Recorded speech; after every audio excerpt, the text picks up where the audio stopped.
se passe-t-il d'important en 2014? Les municipaux, bien entendu, les européennes. Politiquement, il y a les élections municipales qui s'amorcent. On entend déjà un petit peu parler des campagnes, notamment sur le marché. Ouais. Donc voilà, c'est toujours intéressant aussi de voir quels sont les programmes du maire sortant et des éventuels maires qui vont vouloir prendre sa place. Il va y avoir les élections municipales et puis après européennes, donc c'est un tournant à ne pas louper. On a pas mal d'élections déjà. On a les municipales, les européennes, les sénatoriales. Il y a les élections municipales et les élections européennes. Voilà. Si vous étiez maire, quelle serait votre première mesure pour Oullins? C'est un grand programme. La ville d'Oullins,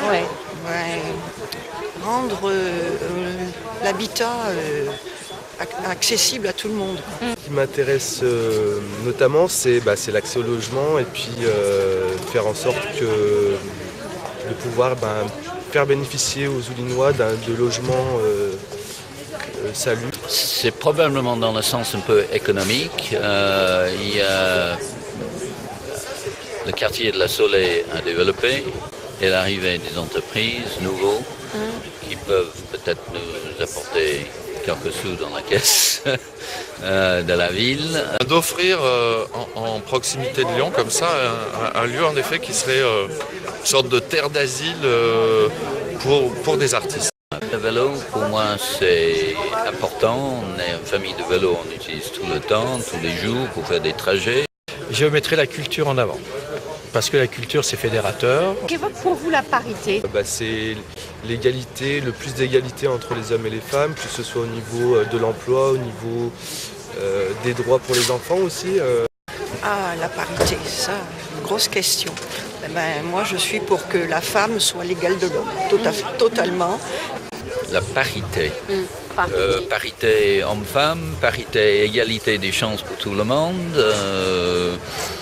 Oui, je suis bien sûr très pour. D'ailleurs, pour moi, les dames sont bien plus intelligentes que les hommes. Je dirais, à la limite, on fait le contraire. On donne un peu plus pour les femmes. On est quand même, la communauté est faite de ces deux genres. Il faut que ces deux genres aient une égale action et fonction et poids dans la vie collective. Oullins en mouvement, cela vous évoque quoi? Ça m'évoque une ville dynamique, une ville qui essaye de construire son avenir. Il faudrait que ça bouge un petit peu, pas toujours pour les mêmes avantages. Oullins qui bouge, quoi. C'est que le mouvement voulait changer des choses. Le mouvement à Oullins, ça serait bien de donner du mouvement dans la culture. Ouais. Voilà, c'est-à-dire que c'est bien, on a une scène nationale. Et ça serait pas mal aussi de profiter de certains potentiels, à mon avis, pour attirer un peu des artistes, créer des ateliers. Quel argument utiliseriez-vous auprès des électeurs pour qu'ils fassent du droit de vote un devoir? Alors c'est une obligation. Voilà. Vous ne votez pas, vous avez une prime. Obligé d'aller voter. Parce qu'il y a beaucoup de gens qui ne votent pas et qui rouspètent à longueur de journée. C'est pas normal. Moi, je suis étranger d'origine. D'où je viens, tout le monde connaît l'équivalent de leur député, mais par nom, mais tout le monde. Et je n'ai pas toujours trouvé l'implication politique pour les Français, c'est aussi développé. Je pense que c'est important et je pense que chaque politicien écoute relativement attentivement les vraies demandes des citoyens. Et alors, pour que ça fonctionne, effectivement, plus on vote, plus ils font attention à ce qu'on demande. Je pense que comme dans certains pays, comme en Belgique, ça devrait être obligatoire. Ouais.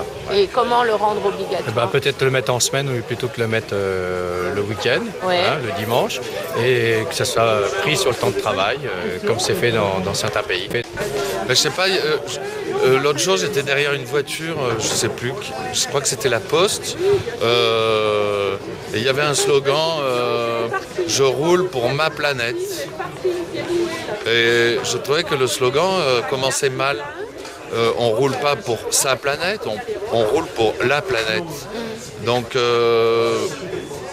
on va voter pas pour soi, on va voter pour le groupe dont on fait partie. Donc si on ne va pas voter, ça veut dire qu'on se met en retrait du collectif et après on ferme sa gueule, quoi. Voilà, c'est tout. Tu votes ou tu parles pas.